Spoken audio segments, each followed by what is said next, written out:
नमस्कार, मी राहुल बागुल. आपल्या आरपीज coaching classes या यूट्यूब चॅनलमध्ये सगळ्यांचं स्वागत करतो.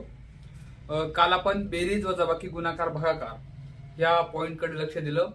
आज आपण संख्या पद्धती हा आपला पहिला टॉपिक सुरू करणार आहे, ज्याच्यामध्ये आपल्याला संख्यांचे प्रकार बघायचे, त्याच्यासोबतच त्या संख्यांच्या प्रकारांवर ज्या क्रिया आपण गणितीय क्रिया करतो त्या बघायच्या आहेत. ठीक आहे, तर आता आपण संख्या पद्धती, पहिल्यांदा आपल्याला संख्या म्हणजे काय ते समजून घ्यावं लागेल. ठीक आहे, तर संख्या म्हणजे काय, तर 1 ते 100 पर्यंत किंवा 1 ते नंबर n नंबर पर्यंत या आपल्या संख्याला माहिती आहे. ठीक आहे, आपल्याला पहिली दुसरी पासूनच 1 2 3 4 5 शिकवलं जातं, पण त्यानंतर आपल्याला कळतं की मायनस मध्ये पण काही संख्या असतात, -1 -2 -3 -4. ठीक आहे, तर या सगळ्या ज्या आहेत त्या संख्या आहेत. त्यानंतर 1/2 1/3 या वेगवेगळ्या प्रकारच्या संख्या आपल्याला बघायला भेटतात.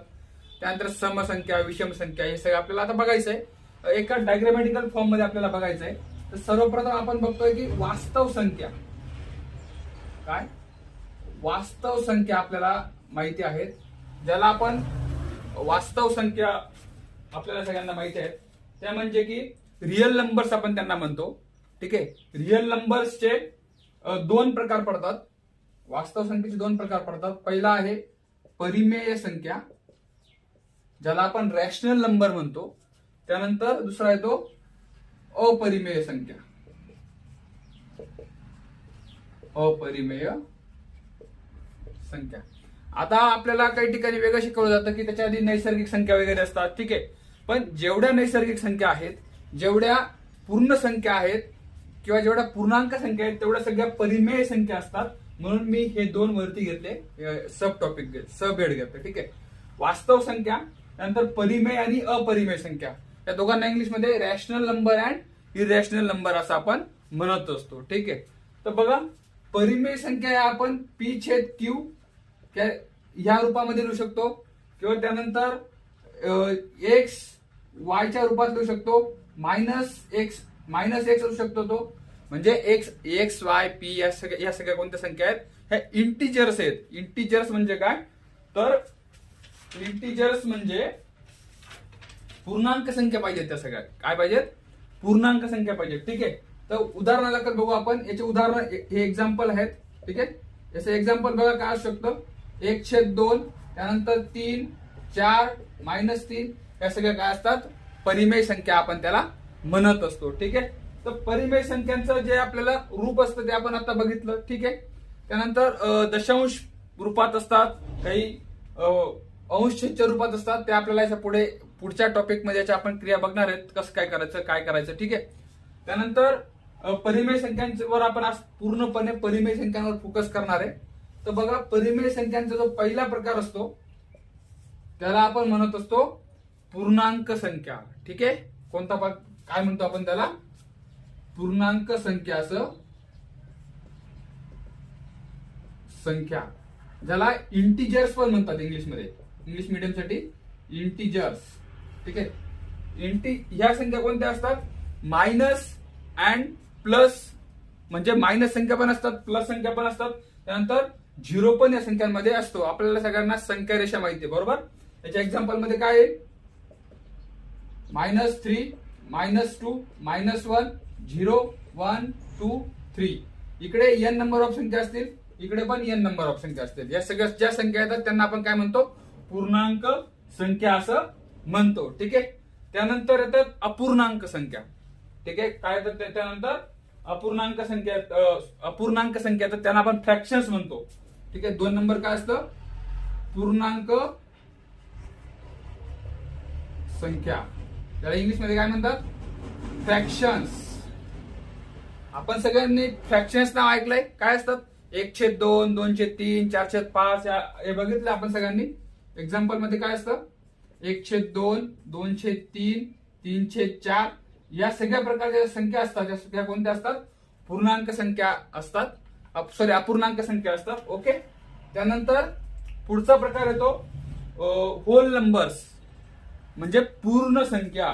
ठीक आहे, कोणत्या संख्या, तिसरा प्रकार पडतो पूर्ण संख्या. पूर्ण संख्या, आता बघा हे पटापट कसं काय होतं हे शिकवायला गेलं तर पूर्ण वेळ पण लागेल, पण आपण हे स्पर्धा परीक्षेसाठी करतोय. आपल्याला याच्यावर काही मोठे मोठे उत्तर लिहायचे नाहीयेत, स्टेपला हे नाहीये. आपल्याला फक्त हे कन्सेप्ट माहित पाहिजे, ज्याच्याने आपण गणित मधले एक्झाम्पल्स आपण सॉल्व्ह करू शकतो. ठीक आहे. जेव्हा आपली कन्सेप्ट पूर्ण होईल त्यानंतर आपण जास्तीत जास्त एमसीक्यू सॉल्व्ह करायचा आपण प्रयत्न करणार आहे. ओके. तर पूर्णांक संख्या म्हणजे काय? ज्या संख्या ऋण, धन आणि शून्यासहित येतात त्या सर्व संख्यांना आपण काय म्हणतो? पूर्णांक संख्या म्हणजे इंटिजर्स असं म्हणतो. त्यानंतर पूर्णांक संख्या असतात ज्या फ्रॅक्शन्स आपण म्हणतो त्याला इंग्लिशमध्ये, ज्या अंश छेदच्या रूपामध्ये लिहिता येतात. ठीक आहे. त्या कोणत्या रूपामध्ये लिहितो आपण? अंश छेदच्या रूपामध्ये लिहितो. त्यानंतर पूर्ण संख्या, त्याला आपण इंग्लिशमध्ये म्हणतो होल नंबर्स. काय म्हणतो आपण? Whole numbers. ठीक आहे. होल नंबर्स म्हणजे काय? एक्झाम्पल मध्ये काय येईल? ज्या संख्या शून्यापासून सुरू होतात, 0, 1, 2, 3, 4 पुढे इन्फानाइट आहेत. ठीक आहे. ज्या संख्या शून्यापासून सुरू होतात त्या संख्यांना आपण काय म्हणतो? पूर्ण संख्या असं म्हणतो. ठीक आहे. इथपर्यंत सगळ्यांना कळलं असेल. परत एकदा आपण रिवाइज करूया. पूर्णांक संख्या, त्यानंतर अपूर्णांक संख्या, पूर्णांक संख्या, अपूर्णांक संख्या, पूर्ण संख्या, integers, fractions and whole numbers. Okay. त्यानंतर याला आपण म्हणतो irrational rational numbers. Okay. Rational numbers त्याचे दोन प्रकार पडतात आणि वास्तव संख्येला आपण म्हणतो रियल नंबर्स. म्हणजे आता हे कोणासाठी अजून कामाचं आहे माहितीये? जे मुलं मराठी मीडियम मध्ये शिकतायत आणि जे 11-12वीला सायन्स घेत आहेत त्या मुलांना हे शब्द डायरेक्ट असं काही आपल्या अंगावर बॉम्ब पडतो असं वाटतं. ठीक आहे. त्याच्यामुळे आपल्याला हे शब्द आपल्याला माहित पाहिजे. म्हणजे 11वीला जेव्हा आपण जातो तेव्हा इनिशियल स्टेजला आपल्याला मराठी मीडियमच्या मुलांना काहीच समजत नाही काय चाललंय सगळं. ठीक आहे. ते आपल्याला थोडं सोपं जायला पाहिजे म्हणून आपण याच्यावर थोडस हे इंग्लिश वर्ड्स पण आपण थोडे बघायचे आहेत. ठीक आहे. पूर्णांक संख्या, अपूर्णांक संख्या, पूर्ण संख्या हे सगळं लिहून घ्यायचं. व्हिडिओ पॉज करून तुम्ही लिहू शकतात. आता इथे थांबता येणार नाही त्यामुळे दॅट्स फाईन. ठीक आहे.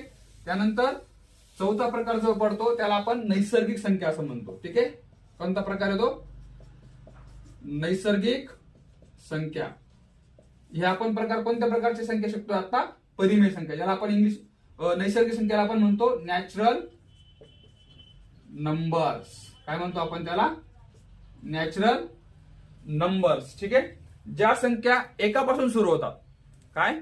ज्या संख्या 1, 2, 3, 4, 5, 6 इन्फानाइट पर्यंत असतात किंवा ज्या संख्या 1, 2, 3, 4, 5, 6, 7, 8 ह्या असतात त्या सगळ्या संख्यांना आपण काय म्हणतो? नैसर्गिक संख्या असं म्हणतो. एक्झाम्पल मध्ये बघूया. ठीक आहे. काय आहे?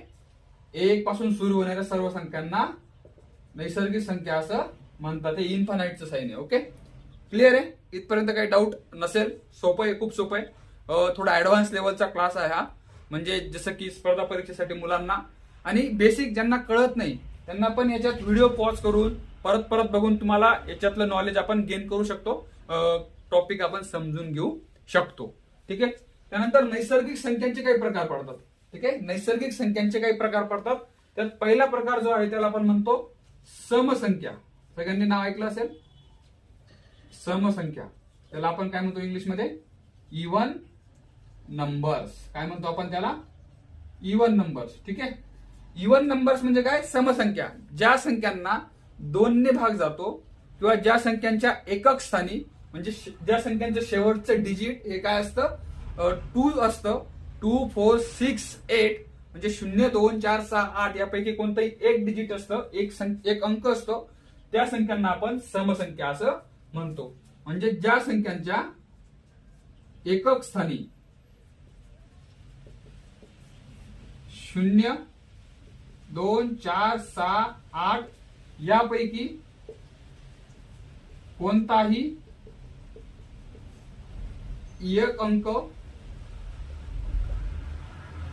तर त्या संख्येला समसंख्या असे. ठीक आहे. आता तुम्ही म्हणाल की ही डेफिनेशन का बरं दिली?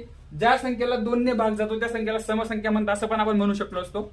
पण याचं एक्सप्लेनेशन मी असं देतो की जी समजा एखादी मोठी संख्या लिहिली, समजा 17,548 44 34 17,534 ही संख्या लिहिली, तर या संख्येला 2 ने भाग देत बसण्यापेक्षा सरळ जायचं, शेवटचा अंक बघायचा, एकक स्थानचा अंक बघायचा.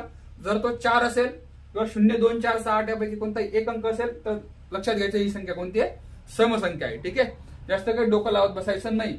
आता सगळ्यांना एक सांगून देतो, जे गणित मला समजलंय, जे गणित मला अवघड जायचं, जे मला सोपं आता जातं, जे ज्या पद्धतीला मला सोपं गेलं त्या पद्धतीमध्ये मी गणित शिकवतोय. म्हणजे कोणी कमेंट वगैरे ज्याला समजत नाहीये, की कोणाला वाटतंय की हे खूपच वेगळं चाललंय किंवा असं काही, तर अशांसाठी सॉरी, पण जे मला कळलंय ते मी तुम्हाला सोप्या भाषेत सांगायचा प्रयत्न करतोय गणितचा. ठीक आहे, समसंख्या म्हणजे काय, ज्या संख्यांच्या एकक स्थानी, ज्या संख्यांच्या एकक स्थानी 0, 2, 4, 6, 8 यापैकी कोणताही एक अंक असेल तर त्या संख्येला समसंख्या म्हणजेच इव्हन नंबर असं म्हणतात. ठीक आहे, त्यानंतर दुसरा प्रकार येतो विषम संख्या. नैसर्गिक संख्येचा दुसरा प्रकार कोणता आहे, विषम संख्या. सगळ्यांना आपलं नाव माहिती आहे, त्याला आपण ऑड नंबर्स म्हणतो.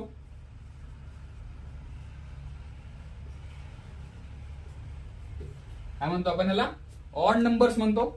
तर ज्या संख्यांना 2 ने भाग जात नाही, ठीक आहे, ज्या संख्यांना 2 ने भाग जात नाही किंवा ज्या संख्यांच्या एकक स्थानी 1, 3, 5, 7, 9 यापैकी कोणताही एक अंक असेल तर त्या संख्येला आपण काय म्हणतो, विषम संख्या असं म्हणतो. बघा, ज्या संख्येच्या एकक स्थानी 1, 3, 5, 7, 9 यापैकी कोणताही एक अंक असेल तर त्या संख्येला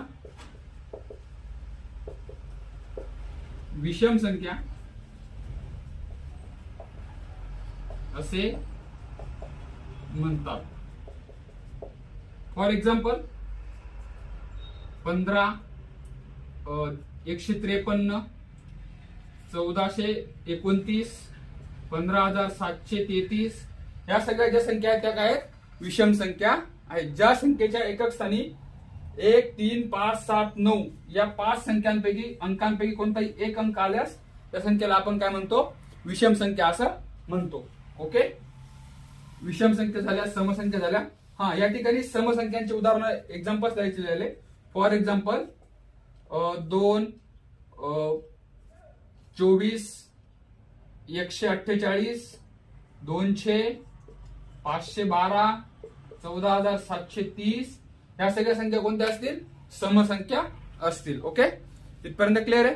त्यानंतर बघा, चौथा प्रकार झाला कोणता, नैसर्गिक संख्या. त्याच्यातले आपण सब प्रकार बघतोय, उपप्रकार बघतोय त्याच्यातले. तर त्यानंतर समसंख्या, विषम संख्या, त्यानंतर नैसर्गिक संख्यामधला तिसरा प्रकार येतो. नैसर्गिक संख्यामधला तिसरा प्रकार येतो ज्याला आपण प्राईम नंबर्स किंवा मूळ संख्या असं म्हणतो. ओके, मराठीमध्ये काय म्हणतो त्यांना, मूळ संख्या.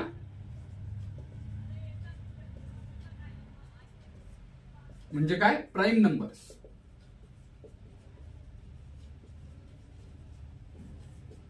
प्राईम नंबर्स, मूळ संख्या, अशा संख्या ज्या संख्यांना फक्त त्या संख्येने किंवा एकने भाग जातो. कोणत्या संख्या, अशा संख्या ज्या संख्यांना एकाने किंवा त्याच संख्येने भाग जातो त्या संख्यांना आपण काय म्हणतो, मूळ संख्या असं म्हणतो. यांना आपण इंग्लिशमध्ये प्राईम नंबर्स म्हणतो. ठीक आहे, ठीक आहे. याची डेफिनेशन काय आहे, have only 2 distinct factors 1 and this number itself. ठीक आहे, म्हणजे अशी संख्या ज्या संख्येला एकने आणि त्याच संख्येने पूर्ण भाग जातो त्या संख्येला आपण काय म्हणतो, मूळ संख्या असं म्हणतो. ठीक आहे, काय, ज्या संख्येला एकने व त्याच संख्येने पूर्ण भाग जातो त्या संख्येला मूळ संख्या असे म्हणतात. काय बघा, ज्या संख्येला एकने, काय, ज्या संख्येला एकने व त्याच संख्येने भाग जातो. ठीक आहे, ज्या संख्येला एकने व त्याच संख्येने भाग जातो त्या संख्येला मूळ संख्या असं म्हणतात. ठीक आहे, तर बघा एक नाही येणार, एक मूळ संख्या पण नाहीये आणि संयुक्त संख्या पण नाहीये. तर एकने भाग जातो म्हणजे एक्झाम्पल बघायचं कोणते, दोनला दोननेच भाग जाईल आणि एकानेच भाग जाईल. दोन कोणाच्या पाड्यात येत नाही, दोनचं कोणाशी घेणं देणं काहीच नाहीये. ठीक आहे, त्यानंतर येतो 3 येतो, राईट, 3ला पण 3नेच भाग जाईल आणि एकानेच भाग जाईल. त्यानंतर 4 येणार नाही, 4ला 2ने जातो, 5 येईल. त्यानंतर 6ला 3ने जातो, त्यानंतर 7 येईल, 7ला कशाने जात नाही. नंतर 8ला 2ने जातो, 4ने जातो. त्यानंतर 9ला 3ने जातो. त्यानंतर 10ला 2ने जातो, 5ने जातो. 11ला कशानेच भाग जात नाही, 11ला. ठीक आहे, अशा सगळ्या संख्या 100 पर्यंत किंवा पुढे पण येतील अशा सगळ्या संख्यांना आपण काय म्हणतो, मूळ संख्या असं म्हणतो. ठीक आहे, त्यानंतर 13 येऊ शकतो. ठीक आहे, 13 येईल. अशा संख्या सगळ्यांनी शोधायचा प्रयत्न करा. आता आपण एक्झाम्पल म्हणून एवढेच घेऊया. ज्यांना सापडणार आहे त्यांनी टेलिग्राम ग्रुपची लिंक खाली डिस्क्रिप्शन मध्ये दिलेली आहे, तो ग्रुप जॉईन करा. तिथे हा चार्ट दिलेला असेल आणि या सगळ्या प्रकारच्या संख्या सगळ्यांनी पाठ करायचा प्रयत्न करायचा. ओके, आतापर्यंत आपण काय काय बघितलं थोडं रिव्हिजन करून घेऊ. परिमेय संख्या, अपरिमेय संख्या, परिमेय संख्यांचे प्रकार पाहतोय आपण त्याच्यात. ठीक आहे, परिमेय संख्यांच्या प्रकारमध्ये पाहिलं आपण पूर्णांक आणि अपूर्णांक. आता पूर्णांकावर आपण सगळा भर दिलाय. ठीक आहे, पूर्णांक अपूर्णांक झाले, त्यानंतर होल नंबर्स. ठीक आहे, पूर्णांक संख्या पूर्ण संख्या झाल्या, त्यानंतर नैसर्गिक संख्यांचे समसंख्या, विषम संख्या आणि आता आपण काय बघतोय, मूळ संख्या. ठीक आहे, इथपर्यंत क्लिअर असेल सगळ्यांना अशी अपेक्षा आहे. काही तसं वाटल्यास काही फीडबॅक असेल तर तो सगळा फीडबॅक आपण कमेंट सेक्शन मध्ये देऊ शकतात. ओके, म्हणजे मी माझ्या टीचिंग. आता आपण पाहणार आहे नैसर्गिक संख्यांमधला चौथा प्रकार जो आहे जोडमूळ संख्या. ओके, काय आहे, जोडमूळ संख्या. अशा संख्या ज्यांच्यामधला फरक, अशा मूळ संख्या ज्यांच्यामधला फरक 2चा आहे, अशा सगळ्या संख्यांच्या मूळ संख्यांच्या जोडीला जोडमूळ संख्या असं म्हणतात. ठीक आहे, ट्विन प्राईम नंबर म्हणतो याला आपण इंग्लिशमध्ये, ट्विन प्राईम नंबर. ठीक आहे, जोडमूळ संख्यांची मूळ संख्यांची अशी जोडी ज्यांच्यातील फरक किती असेल, 2चा असेल. अशा संख्या ज्यांच्यातील फरक कितीचा असेल, अशा मूळ संख्या ज्यांच्यातील फरक कितीचा असेल, 2चा असेल, अशा सगळ्या मूळ संख्यांच्या जोडीला आपण जोडमूळ संख्या असं म्हणतो. ठीक आहे, फॉर एक्झाम्पल आपल्याला मूळ संख्या शोध आधी माहित पाहिजे. ठीक आहे, 2, 3, 5, त्यानंतर 7 येईल, त्यानंतर 11, 13 या सगळ्या जोड्या आहेत. आता बघा 2 आणि 5 मधला फरक कितीचा आहे, 2 आणि 5 मधला फरक कितीचा आहे, 3चा आहे. 2चा आहे, म्हणून 3 आणि 5.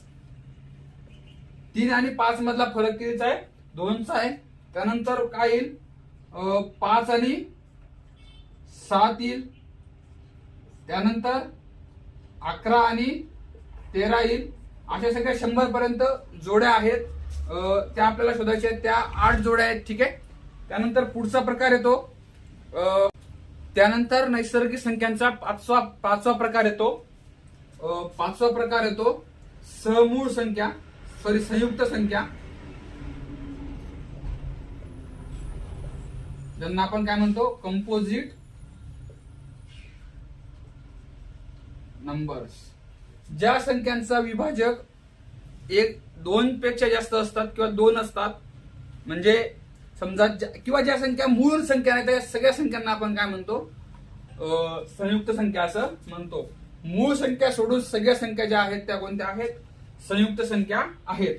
एक्झाम्पल मध्ये बघा, 2 नाही येणार, 4, 6, 8, 9, 10, 12, 14, 15, 16, 18, 19, 20 अशा सगळ्या ज्या संख्या आहेत इन्फानाइट पर्यंत आहेत, त्या सगळ्या संख्यांना आपण काय म्हणतो, संयुक्त संख्या असं म्हणतो. ठीक आहे.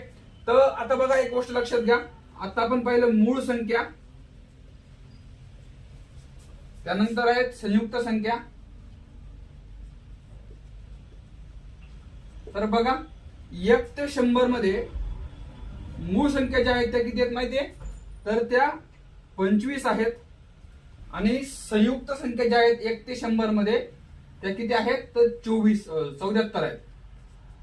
मग तुम्ही म्हणाल 25 आणि 74 99 होतात, एक संख्या कुठे गायब झाली, तर एक जो आहे काय, एक पहिला 1 तो एक संयुक्त संख्या पण नाही आणि मूळ संख्या पण नाहीये. ओके. त्यानंतर आजसाठी ओके या प्रकारे आपण बऱ्याच सगळ्या जास्तीत जास्त प्रकारच्या संख्या आपण कव्हर केलेल्या आहेत, ज्या स्पर्धा परीक्षेसाठी आपल्या कामाच्या आहेत. ओके. आजसाठी आपण थांबूया. उद्या आपण ह्या संख्यांवरील क्रिया आपण बघूया आणि मग आपण पुढे एक एक टॉपिक करत करत मूव्ह ऑन करणार आहेत. आणि जेव्हा आपण हळूहळू चालायचंय त्यानंतर आपल्याला लक्षात येईल की आपण खूप मोठा टप्पा पार करून आलोय. आपल्याला कासवाच्या गतीने हळूहळू जायचंय, आपल्याला ससा बनायचं नाहीये. जर ससा कासवची गोष्ट आपल्याला सगळ्यांना माहितीये, त्या पद्धतीला आपल्याला ससा बनून हरायचं नाहीये, तर कासव बनून रोज थोडी थोडी प्रगती करत करत आपल्या आयुष्यासोबतची आपली स्पर्धा आपल्याला जिंकायची आहे आणि आपल्याला सक्सेस व्हायचंय. त्यासाठी छोटे छोटे आपण प्रयत्न करणार आहोत. आजसाठी थांबूया इथे आणि जास्तीत जास्त लोकांपर्यंत हा व्हिडिओ पोहोचवा आणि या व्हिडिओ मधून चांगला फायदा होईल, तुम्हाला पण होईल आणि मला पण होईल, याची आपण काळजी घेऊया. Bye, good day, take care.